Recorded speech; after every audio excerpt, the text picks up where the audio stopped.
इस साल प्राइमरी शिक्षकों की बहाली नहीं की जाएगी। दिसंबर के आखिरी तक हाई और प्लस टू स्कूलों के शिक्षकों के लिए शेड्यूल जारी किया जाएगा।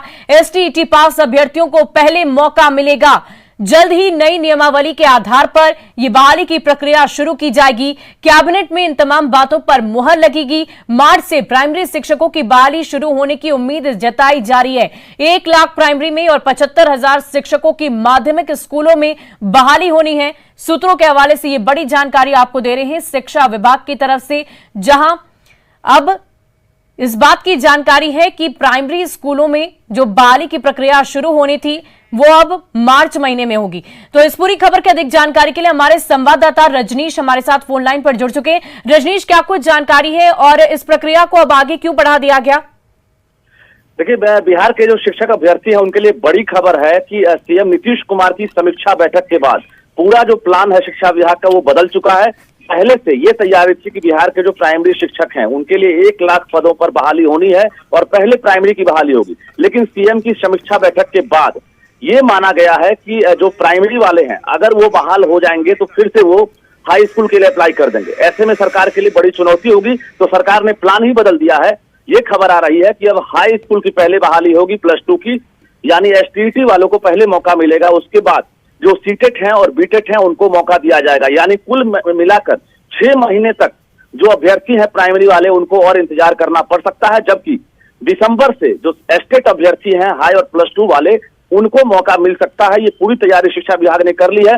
दूसरी बड़ी खबर ये आ गई है सूत्रों के हवाले से, हम इस खबर की पुष्टि नहीं कर रहे हैं, शिक्षा विभाग नहीं कर रहा है, लेकिन जो जानकारी मिल रही है कि सीएम की समीक्षा बैठक के बाद जो बीटेट परीक्षा लेने की बात आ रही है वो बीटेट परीक्षा की भी तैयारी सरकार ने शुरू कर दी है और दिसंबर तक जो है बीटेट परीक्षा ली जा सकती है। यानी जो प्राइमरी वाले अभ्यर्थी हैं उनके लिए बड़ी चुनौती बढ़ने वाली है, क्योंकि कंपटीशन बढ़ जाएगा।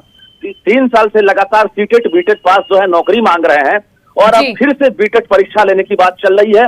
यानी अगर मार्च से पहले बीटेट परीक्षा का रिजल्ट जारी हो जाता है तो जो पुराने अभ्यर्थी हैं जो 3 साल से इंतजार कर रहे हैं उनके लिए बड़ी चुनौती होगी कि कहीं जो नई परीक्षा जो होगी उसके जो अभ्यर्थी पास करेंगे उनको ना मौका मिल जाए। दूसरी बड़ी बात, सीटेट का जो एग्जाम होना है दिसंबर में, अगर उसका रिजल्ट अगर पहले जारी होता है मार्च से पहले, तो निश्चित रूप से सीटेट और बीटेट के जो नए अभ्यर्थी हैं उनकी संख्या जैसे ही बढ़ेगी तो ये बहाली प्रक्रिया और टफ हो जाएगी। तो प्राइमरी अभ्यर्थी जो लगातार आंदोलन कर रहे थे उनके लिए फिलहाल राहत की खबर नहीं है। उन्हें अभी 6 महीने कम से कम और इंतजार करना होगा, वो भी अब कड़ी प्रतियोगिता से गुजरना होगा। तो निश्चित रूप से बिहार के लिए बड़ी खबर है। जो शिक्षक अभ्यर्थी लगातार आंदोलन कर रहे हैं, इंतजार कर रहे हैं, उनके लिए ये जानकारी दे दे कि पहले आपकी बहाली नहीं बल्कि हाई स्कूल और प्लस टू के लिए बहाली होगी, जो कि दिसंबर से शुरू होने की बात हो रही है।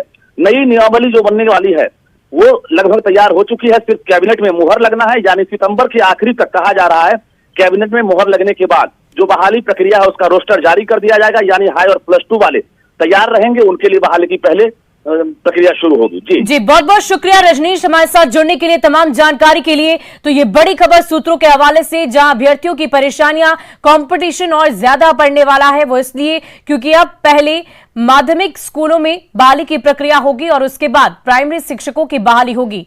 तो बिहार में दिसंबर तक ये बहाली की प्रक्रिया शुरुआत की जा चुकी होगी और इस साल शिक्षकों की बहाली, प्राइमरी शिक्षकों की बहाली नहीं होगी। दिसंबर में जारी होगा ये नया शेड्यूल। तो ये बड़ी खबर आपको बता रहे हैं, जहां जल्द ही नई नियमावली जारी कर दी जाएगी। मार्च में बहाली शुरू होने की उम्मीद जताई जा रही है। शिक्षक अभ्यर्थियों की परेशानियां बढ़ सकती है, बीटेट की परीक्षा सरकार लेगी और ये तमाम बातें स्पष्ट हो रही है। आज मुख्यमंत्री नीतीश कुमार ने समीक्षा बैठक की और इस समीक्षा के दौरान ये तमाम बातें